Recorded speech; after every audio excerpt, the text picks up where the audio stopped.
Hi hello, നമ്മളിന്ന് super മാർക്കറ്റിൽ പോയ സമയത്ത് ഒരു കൊറിയൻ സ്പൈസി നൂഡിൽസ് ആണ് കേട്ടോ. അപ്പോൾ ഈ ഒരു നൂഡിൽസിൻ്റെ പുറകിൽ അവർ കാണിച്ചിരിക്കുന്ന പിക്ചർ കണ്ടു കഴിഞ്ഞാൽ നമ്മുടെ ഇത് കഴിച്ച് കഴിഞ്ഞാൽ നമ്മുടെ ചെവി കൂടെ പൊക്ക പാറും, അതുപോലെ തന്നെ 2 മുളക് കടിച്ച പോലെ ആകുന്നൊക്കെയാണ്. അപ്പോൾ ഞാൻ വിചാരിച്ചു എന്തായാലും ഇതൊന്ന് ഫുള്ളായിട്ടൊന്ന് കഴിച്ച് നോക്കാം.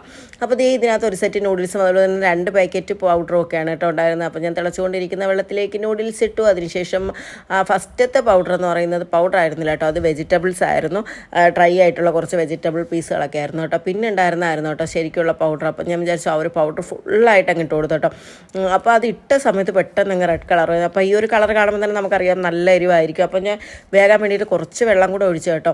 ഒഴിച്ചതൊന്ന് നന്നായിട്ടൊന്ന് കുക്കായി ചെറുതീയിലിരുന്ന് നന്നായിട്ട് നൂഡിൽസൊക്കെ ആകുമ്പോൾ നന്നായിട്ട് വേഗണമല്ലോ. അപ്പോൾ ആ ഒരു ടൈമിൽ നല്ലപോലെ വെന്ത് അങ്ങ് സെറ്റായി വന്ന ആ ഒരു ടൈമിൽ ഞാൻ വേറൊരു പാത്രത്തിലേക്ക് മാറ്റി. ഇനി ഇത് കഴിക്കുന്ന പരിപാടിയാണ് കേട്ടോ. അപ്പം ഞാൻ വിചാരിച്ചു എരിവാണല്ലോ, അപ്പോൾ ചൂടോടുകൂടെ തന്നെ കഴിക്കാം. എനിക്ക് എരിവൊന്നും അത്യാവശ്യം പ്രശ്നമുള്ള ആളല്ല, എന്തായാലും ഇതൊന്ന് കഴിച്ചു നോക്കുന്നത് വെച്ചാൽ. പക്ഷേ പറയത്തക്ക ഒരുപാട് അങ്ങനെ വലിയൊരു എരിവൊന്നും ഉണ്ടായിരുന്നില്ല, എന്നാൽ അത്യാവശ്യം എരിവ് ഉണ്ടായിരുന്നു കേട്ടോ. ഇനി ഇത് കഴിച്ച് കഴിയുമ്പോൾ ഭയങ്കരമായിട്ട് എരിവെന്നുള്ള കാര്യം അറിയത്തില്ല.